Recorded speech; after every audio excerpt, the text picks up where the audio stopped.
Hello दोस्तों, स्वागत है आप सभी का हमारे इस यूट्यूब चैनल पे। तो आज के इस वीडियो में हम लोग जानने वाले हैं हिंदी व्याकरण के बारे में। ठीक है, ये वीडियो उस स्टूडेंट के लिए बहुत ज़्यादा इम्पोर्टेंट है जो भी स्टूडेंट MIL सब्जेक्ट लिए है। MIL मॉडर्न इंडियन लैंग्वेज, ठीक है, इसमें हिंदी है। और ये जो MIL में लिए हैं, फिर से हम बोले, जिनका सब्जेक्ट MIL वाला होगा हिंदी, उन सभी स्टूडेंट के लिए सबसे स्पेशल वीडियो और बहुत मोस्ट इम्पोर्टेंट वीडियो है। ठीक है, क्योंकि जो भी MIL सब्जेक्ट में हिंदी लिए उनको इससे 2 क्रेडिट मिलने वाला है, इस वीडियो से नहीं, इस सब्जेक्ट से। और उसके लिए ये शुरुआती तैयारी है, बहुत अच्छा से इसमें समझना है। क्या समझना है इसमें? हिंदी व्याकरण में ध्वनि के बारे में, जो आवाज़ है, जैसे क बोलते हैं ना, इस सब के बारे में, वर्ण के बारे में, वही जो ध्वनि होता है, इस वर्ण का प्रकार कितना होता है उसके बारे में। और यहाँ क्या लिखा है, वीडियो देखते याद हो जाएगा। बिल्कुल सही बात है, आज आपको अभी इसी वीडियो में आपको याद भी करवा देंगे। ये कौन से सेमेस्टर के लिए? तो फर्स्ट सेमेस्टर के लिए। ठीक है, फर्स्ट सेमेस्टर के लिए। और केवल ये ग्रेजुएशन वाले स्टूडेंट के लिए ही नहीं है, बल्कि सभी परीक्षा में इस सब टाइप का क्वेश्चन पूछा जाएगा। आप लोग आराम से जवाब दे सकते हैं। 10th 12th 11th 9th 8th 5th किसी भी कोई भी एग्ज़ाम हो, चाहे वो BPSC का हो एग्ज़ाम या किसी भी कंपटीशन एग्ज़ाम हो, SSC रेलवे, किसी भी में। तो इसलिए इस वीडियो को ध्यान से सभी स्टूडेंट देखेंगे। ठीक है, और आज आप लोग इसको अच्छे से समझ लीजिएगा। ये फर्स्ट वीडियो है किसका? सेमेस्टर 1 के हिंदी व्याकरण का, और वो भी MIL सब्जेक्ट वाले के लिए। ठीक है, तो आप लोग ध्यान से देखेंगे। बिना देरी को हम लोग स्टार्ट करते हैं। सबसे पहले यहाँ पे लिख दिया गया, आप लोग ऐसे भी समझ सकते हो, MIL हिंदी सेमेस्टर 1 के लिए क्रेडिट 2 यानी 2 क्रेडिट का ये आप लोग का एग्जाम होगा हिंदी का सेमेस्टर 1 में। हिंदी की ध्वनियाँ और उसके प्रकार, हम लोग इसके प्रकारों के बारे में समझेंगे, और हिंदी का ध्वनि क्या है, आवाज़ क्या है। सबसे पहला बात कि जो हम लोग हिंदी का ध्वनि पढ़ेंगे, तो उसमें हम लोग क्या है कि ध्वनि से पहले हम लोग को पढ़ना पड़ेगा ये भाषा क्या है। देखो, भाषा शब्द जो है, या भाषा हम लोग उस चीज़ को बोलेंगे जैसे हमारे मन में कोई विचार है, या कुछ भी है, गाली ही है या गाना ही है, तो उस गाना को व्यक्त करने के लिए, किसी को सुनाने के लिए, या अपने विचार को समझाने के लिए जो हम बोलते हैं ना, उसी चीज़ को बोला जाता है भाषा। और उस भाषा को बोलने के लिए कई सारे ध्वनियों का यूज़ करना, मतलब उपयोग करना पड़ता है, वर्णों का उपयोग करना पड़ता है। ठीक है, तो इसी भाषा के बारे में हम लोग समझेंगे, और साथ में इसके जो छोटे छोटे जो ध्वनि है, वर्ण है, उसके बारे में समझेंगे। तो ध्यान समझेंगे, आप लोग लिख भी लेंगे, हम इसका PDF जो है डिस्क्रिप्शन बॉक्स में डाल देंगे। बोला गया भाषा शब्द की उत्पत्ति संस्कृत के भाष शब्द से हुई है। ये जो यहाँ पे ऐसे जो लिखा हुआ है ना, भाष, ऐसे ऐसे, इसका मतलब क्या, आगे हम लोग देखेंगे बहुत अच्छे से। ठीक है, तो क्या बोला गया कि भाषा शब्द की उत्पत्ति संस्कृत के भाष शब्द से हुई है, जिसका अर्थ होता है बोलना। यानी भाषा का मतलब ही होता है बोलना। तो हम लोग बोलते थोड़ी ना, वैसे बोलने के लिए कई सारे वर्णों का जरूरत पड़ता है। तो भाषा किससे उत्पत्ति हुई? संस्कृत भाषा के भाष शब्द से हुई, जिसका अर्थ होता है बोलना। भाषा की सार्थक इकाई वाक्य कहलाती है। भाषा को हम लोग बोलने के लिए जिस चीज़ का उपयोग करते हैं, जैसे बोलते हैं राम इधर आओ, तो उसी चीज़ को हम लोग वाक्य कहते हैं। ठीक है, तो भाषा की सार्थक इकाई क्या कहलाती है? वाक्य कहलाती है। आगे बोला गया भाषा की सबसे छोटी इकाई को क्या बोलते हैं? ध्वनि या वर्ण कहते हैं। ध्वनि या वर्ण कहते हैं। ये ऑब्जेक्टिव आप लोगों को पूछा जा सकता है कि भाषा की सबसे छोटी इकाई क्या कहलाती है? वर्ण या ध्वनि कहलाती है। याद रहेगा, आप लोगों को अच्छे से समझ में भी आ जाएगा कि भाषा की सबसे छोटी इकाई क्या कहलाएगा? वर्ण कहलाएगा। वर्ण से विवर्ग का क्या होता है? तो शब्द होता है। शब्द से विवर्ग का क्या होता है? वाक्य होता है। ठीक है, इस सबको हम लोग समझेंगे। तो भाषा की सबसे छोटी इकाई वर्ण या ध्वनि को कहते हैं। अब ये जो वर्ण के बारे में हम चर्चा किए, तो वर्ण होता क्या है? वर्ण किसको बोलते हैं? तो देखो, आप लोग जो अ बोलते हैं ना, अ, तो अ को क्या बोलते हैं? अ बोले तो जो आप बोल रहे हैं उसको ध्वनि बोलते हैं, आवाज। अ हो गया ध्वनि। अब अ को जो हम लिख देते हैं ना, जैसे अ को यहाँ लिखे अ, तो ये ध्वनि नहीं, ये हो गया लिपि। ये क्या हो गया? लिपि। जिस ध्वनि को हम सांकेतिक रूप में लिखते हैं ना, इसको लिपि कहते हैं। तो वर्ण किसको कहते हैं? ध्वनि तो समझ गए, जो बोलते हैं उसको ध्वनि कहते हैं। तो वर्ण किसको बोलते हैं? तो देखिए, ध्वनि जो होता है वो वर्ण का भी छोटा छोटा पार्ट होता है, और ध्वनि से मिल करके ही वर्ण का निर्माण होता है। जैसे मान लो आप क बोले, ठीक है, तो ये क जो है ये वर्ण कहलाएगा। लेकिन ध्वनि किसको बोलेंगे? तो क। यहाँ हलंत लगाएंगे। हलंत का मतलब ये आधा क है, और प्लस में हो जाएगा अ, तो अब ये पूरा हुआ क। तो ये जो अलग अलग है ना क अ, तो ये दोनों ध्वनि और दोनों साथ में मिलकर के ये जो क बना इसको बोलेंगे वर्ण। समझ में आ गया? तो यानी ध्वनियों के सम्मिलित रूप को ही हम लोग वर्ण कहते हैं। तो आप लोग को ध्वनि नहीं पूछेगा क्या है, आप लोग को पूछेगा वर्ण किसे कहते हैं। तब लोग जवाब देंगे वर्ण भाषा की सबसे छोटी इकाई है, अक्षर भी भाषा की सबसे छोटी इकाई है। अब वर्ण को तो अक्षर बोला गया, ठीक है। तो वर्ण भाषा की क्या है? सबसे छोटी इकाई है। वर्ण उस मूल ध्वनि यानी उस आवाज को कहते हैं जिसके खंड या टुकड़ा नहीं किया जा सकता है। और वर्ण उस आवाज को कहते हैं, उस मूल ध्वनि को कहते हैं जिसको तोड़ नहीं सकते, जैसे अ, ई, क, ख, इस सबको हम लोग तोड़ नहीं सकते। क आधा क, इसको कैसे तोड़ेंगे? नहीं ना तोड़ पाएंगे। तो इसलिए ये क्या कहलाएगा? वर्ण कहलाएगा। समझ में आ गया? वर्ण की सबसे छोटी इकाई, भाषा की सबसे छोटी इकाई वर्ण है या अक्षर है। और वर्ण उस दो मूल ध्वनि को कहेंगे जिसका टुकड़ा हम नहीं कर सकते हैं। जैसे उदाहरण के लिए समझने वाला बात है कि उदाहरण स्वरूप मूल ध्वनि को इस प्रकार स्पष्ट किया जा सकता है। यानी मूल ध्वनि को हम लोग कैसे समझ सकते हैं? ध्वनि किसको कहते हैं, कैसे समझ सकते हैं? तो मैं समझ सकते हैं। जैसे आम शब्द है, इसमें 3 मूल ध्वनि है। कैसे? हम तो 2 ही वर्ण देख रहे हैं, एक आ एक म, तो ये 2 गो वर्ण है, लेकिन ध्वनि इसमें 3 है। कैसे? तो आ म में हलंत लगा दिए तो ये आधा म, और इसमें म आ रहा ना तो ये पूरा म हो गया। तो इसलिए इसमें 3 गो ध्वनि है, लेकिन वर्ण कितना है? 2 ही है। समझ में आ गया ना? तो इन्हीं अखंड मतलब इसका जो टुकड़ा है, इस बिना टुकड़ा जो ये है, इस अखंड मूल ध्वनियों को ही क्या कहते हैं? वर्ण। जब टूटा हुआ रहेगा तो ध्वनि हो जाएगा, अलग अलग छोटा छोटा भाग में रहेगा। और जब वो संपूर्ण रहेगा, जैसे आपको बोला जाएगा ये क क्या है, तो हम बोलेंगे वर्ण है। आप पूछेगा ये क क्या, तो बोलेंगे ध्वनि। ठीक है। अब बोला गया है, ये भी याद रखने वाला पॉइंट है, इसको अच्छे से याद रखेंगे। हिंदी वर्णमाला में या हिंदी में कुल वर्ण कितना होता है? 52 होता है। कितना होता है? 52 होता है। जो बता रहे बस उसको याद रखना आप लोग को। तो हम लोग क्या देखें कि भाषा की सबसे छोटी इकाई वर्ण या अक्षर, और हिंदी में कुल कितने वर्ण होते हैं? तो 52, ये याद रहेगा।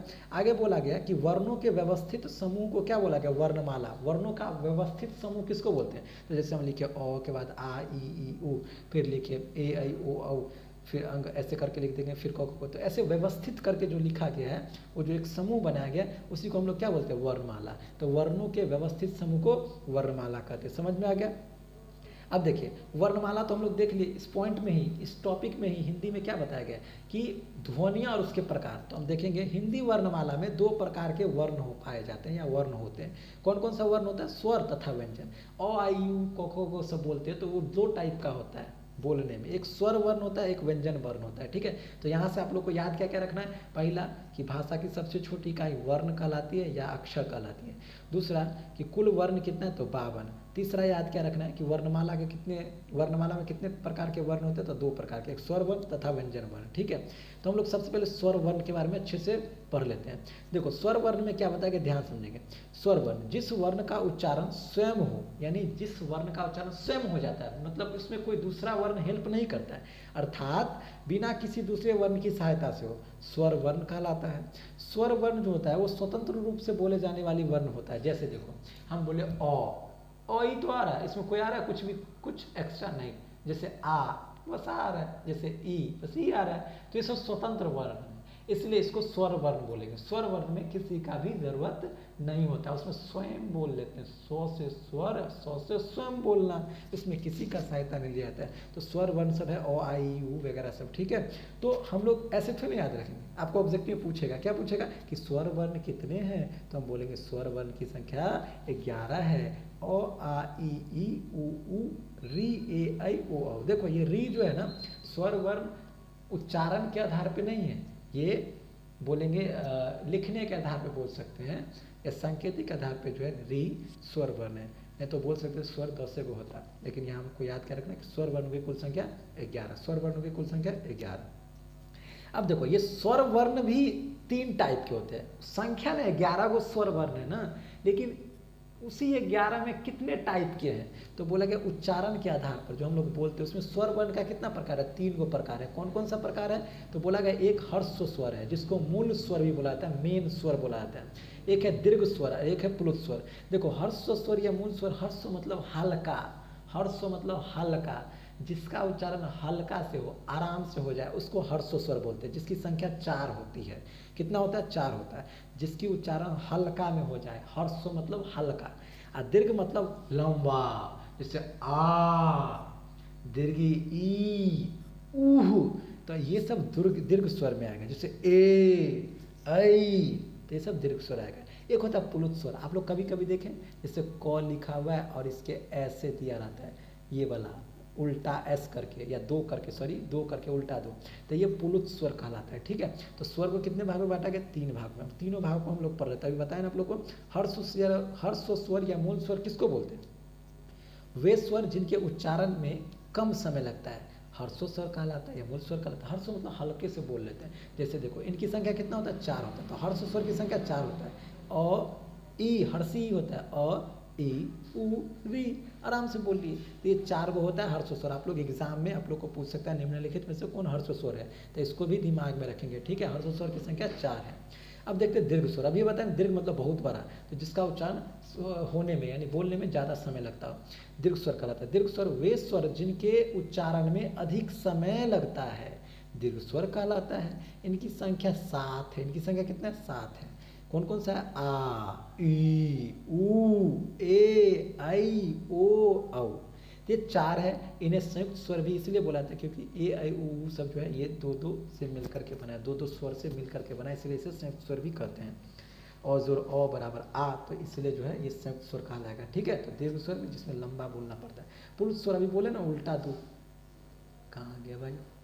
हाँ, उल्टा दू, देखो यहाँ पे पुरुष स्वर वे स्वर जिनके उच्चारण में दीर्घ स्वर से भी अधिक समय लगता है। तो उल्टा दू होबे करता है। प्लस में हर्षो स्वर हल्का आवाज में बोल लेते हैं, दीर्घ स्वर उससे थोड़ा ज़्यादा आवाज लगता है। अब पुरुष स्वर में बहुत ही ज़्यादा आवाज लगता है। जैसे देखो, ओम, ओम पढ़ते हैं, तो ओम में ये जो अ का उच्चारण है ये बहुत समय लगता है, इसलिए पुलुत स्वर है। यही पुलुत स्वर है, इसको दिमाग में रखना है, ये पुलुत स्वर है ये। ठीक ना, समझ में आ गया? तो पुलुत स्वर बस पुलुत स्वर होता है, कुछ पुलुत स्वर एक ही होता है। इसमें 2-4 में हम एक भी ऐसे लगा सकते हैं, समझ में? तो पुलुत स्वर एक होता है। अब लोग समझते हैं वर्णमाला के या वर्ण के दूसरा प्रकार है व्यंजन वर्ण। ठीक है, व्यंजन वर्ण क्या है? जिस वर्ण का उच्चारण स्वर वर्ण के सहायता से होता है उसे व्यंजन वर्ण कहते हैं। आप लोग को एक गाना याद है ना, ये गाना आप लोग सुने होंगे कि हम तेरे बिन अब रह नहीं सकते हैं। ठीक है, तेरे बिना जो वजूद क्या है मेरा, इसी टाइप का कोई गाना है। तो एक तो ये है शुरू में कि हम तेरे बिन अब रह नहीं सकते। तो व्यंजन वर्ण भी क्या बोलता है? स्वर वर्ण को, कि हम तुम्हारे बिना नहीं रह सकते। किसके बिना? स्वर वर्ण के बिना। तो यहाँ पे हम जो व्यंजन वर्ण के बारे में बोलेंगे तो हम बोलेंगे व्यंजन वर्ण जो है वो स्वर वर्ण के सहायता से उच्चारित होता है, यानी इसमें स्वर वर्ण सहायता करता है उच्चारण करने में। तो हम बोलेंगे जिस वर्ण में स्वर वर्ण सहायता करता है उच्चारण करने में उसको हम व्यंजन वर्ण बोलेंगे। ठीक है, व्यंजन वर्ण में क, ख, ग, घ, च, छ, ज सब होता है। व्यंजन वर्णों का उच्चारण स्वरों के बिना नहीं हो सकती। वही बोले व्यंजन वर्णों का उच्चारण सॉरी यहाँ पे मिस्टेक है, व्यंजन वर्णों का उच्चारण स्वरों के बिना नहीं हो सकती है, यानी व्यंजन वर्ण स्वर के बिना नहीं रह सकता है। ठीक ना, आगे बोला गया, हम लोग तो देख लिए थे कि स्वर वर्ण कितना है? 11। व्यंजन वर्ण देख लेते कितना है। जब व्यंजनों के नीचे, जब क के नीचे, ख के नीचे, यानी व्यंजनों के नीचे ये हलंत वाला साइन रहे ना, ऐसे हलंत वाला चिन्ह रहे, तो इसको क्या मानते हैं? तब वह व्यंजन आधा होता है, तब आधा क पढ़ा जाता है। जैसे ये च ऐसे कर देंगे ना, हलंत लगा देंगे ऐसे ऐसे, तो ये क्या कहलाएगा? सॉरी, ये क्या कहलाएगा? आधा चौ। क्या कहलाएगा? आधा चौ कहलाएगा। ठीक है, तो ये बोला गया व्यंजनों के नीचे जब हलंत लगाता है तो वो आधा व्यंजन कहलाता है। यहाँ क्या बोला गया? व्यंजनों की कुल संख्या कितनी है? 33। याद रखेंगे, व्यंजनों की कुल संख्या 33 है। समझ में आ गया? ये जितना अभी तक बताया ना सबसे ज़्यादा इंपॉर्टेंट ये सब है। न तो इसमें याद रखना है कि भाषा की सबसे छोटी इकाई वर्ण को कहते हैं। वर्ण कुल 52 है। वर्णों के 2 प्रकार होते हैं, स्वर वर्ण, व्यंजन वर्ण। स्वर वर्णों की संख्या 11 है। स्वर वर्णों का उच्चारण किसी दूसरे वर्ण के सहायता के बिना ही हो जाता है। व्यंजन वर्ण का उच्चारण स्वर वर्ण के सहायता से होता है। व्यंजन वर्णों की कुल संख्या 33 है।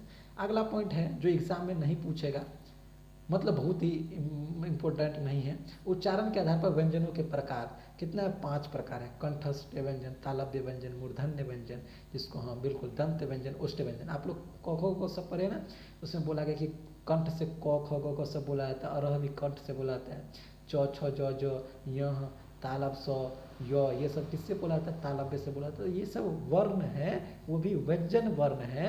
और वहाँ सब दिख रहा है नहीं ना, तो व्यंजन वर्ण है और इसका जो है उच्चारण स्थान इससे होता है। तो ये हम लोग अगले वीडियो में, देखो आप लोग का जो टॉपिक है, ये फर्स्ट टॉपिक का ये फर्स्ट पॉइंट था, हिंदी की जो ध्वनियाँ हैं वो उसके प्रकार। अब जो अगला में टॉपिक का अगला पॉइंट है वो है उच्चारण, उच्चारण के बारे में। ये तो ऐसे बोल सकते हैं उच्चारण स्थान के बारे में और लिपि के बारे में। तो अगला वीडियो हम लोग उच्चारण के बारे में बनाएंगे। तब तक के लिए धन्यवाद। आप लोग को यदि समझ में आया होगा तो आप लोग कमेंट करेंगे और आगे का कौन सा वीडियो आना चाहिए जल्दी से जल्दी आप लोग उसका भी कमेंट करके बताएंगे। ठीक है, धन्यवाद।